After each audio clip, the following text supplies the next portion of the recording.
মীনাক্ষী কিচেনে আপনাদের স্বাগত। আজকের রেসিপি হলো চিকেন দিয়ে কড়াইশুঁটির ঘুগনি।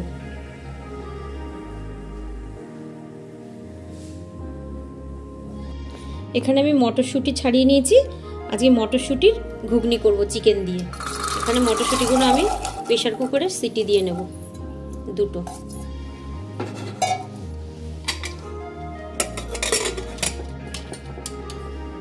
মটরশুঁটি সেদ্ধ হয়ে গেছে, আমি দুটো সিটি দিয়ে নামিয়ে নিয়েছি, এখানে ঢেলে নিয়ে। এখানে আমি দুটো পেঁয়াজ কেটে নিয়েছি, একটা টমেটো নিয়েছি, এখানে একটা আলু নিয়েছি, ধনেপাতা কেটে নিয়েছি, আর লাগছে কাঁচা লঙ্কা। Boneless chicken. সর্ষের তেল দিয়ে দিয়েছি। সর্ষের তেলের মধ্যে আমি শুকনো লঙ্কা, তেজপাতা আর গরম মশলা ফোড়ন দিয়ে দিচ্ছি।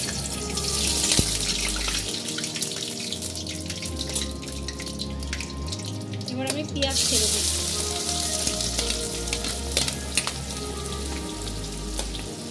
কাঁচা লঙ্কাও দিয়ে দিচ্ছি।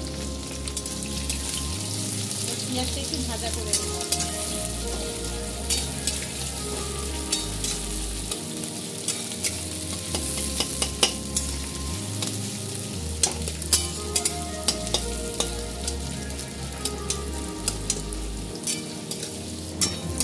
এটা হালকা ফ্রাই হয়ে গেছে। এখানে আমি হাফ চামচ নুন দিয়ে দিচ্ছি, হাফ চামচ হলুদ দিয়ে দিচ্ছি।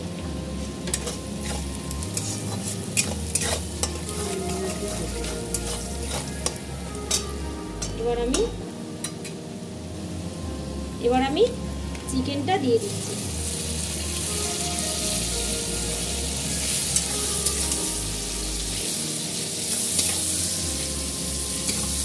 এর মধ্যে আমি আলু দিয়ে দিচ্ছি।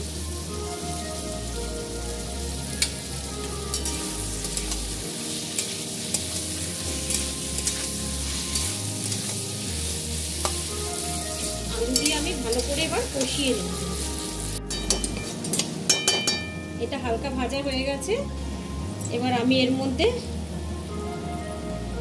1 চামচ 2 চামচ আদা রসুন পেস্ট দিলাম।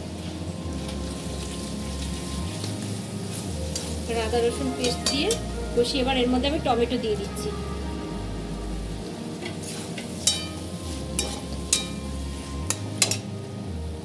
এবার আমি এর মধ্যে 1 চামচ কাশ্মীরি কালার দিলাম, 1 চামচ জিরের গুঁড়ো দিলাম, 1 চামচ ধনের গুঁড়ো দিলাম। তখন অল্প একটু নুন দিয়েছিলাম, আবার আমি হাফ চামচেরও কম নুন দিয়ে দিলাম। এবার ভালো করে পুরো চিকেনটা আলুটা পুরো কষিয়ে নেব একদম। 3 থেকে 4 মিনিট কষাতে লাগবে। পুরো কষাটা হয়ে গেছে। এবার আমি মটরটা ঢেলে দিচ্ছি।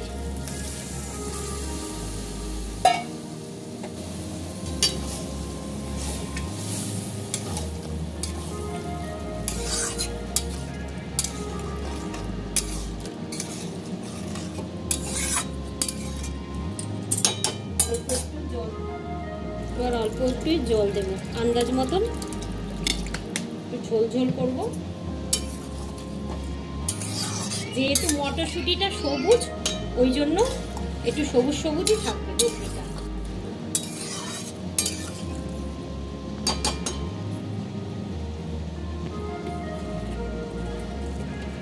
এবার আমি এর মধ্যে গরম মশলা দিয়ে দিচ্ছি। দিচ্ছি ধনেপাতা।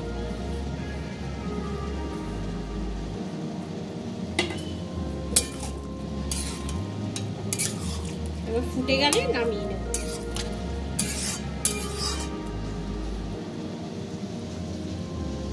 ফুটে গেছে, এবার আমি সার্ভ করে দেব। এই যে কালারটা, এর মধ্যে চিকেন। আমি উপর দিয়ে একটু ধনেপাতা দিয়ে দিলাম। তো বন্ধুরা দেখলেন আমি কড়াইশুঁটির ঘুগনি কিরকম করে করলাম। তো আপনারা এরকম করে কড়াইশুঁটির ঘুগনি করবেন। মটরশুঁটির তো অনেক করেছেন, এবার কড়াইশুঁটির এরকম করে ঘুগনি করে দেখবেন। তো ভালো লাগলে অবশ্যই লাইক শেয়ার সাবস্ক্রাইব করে দেবেন, বেশি বেশি করে শেয়ার করবেন। Thank you.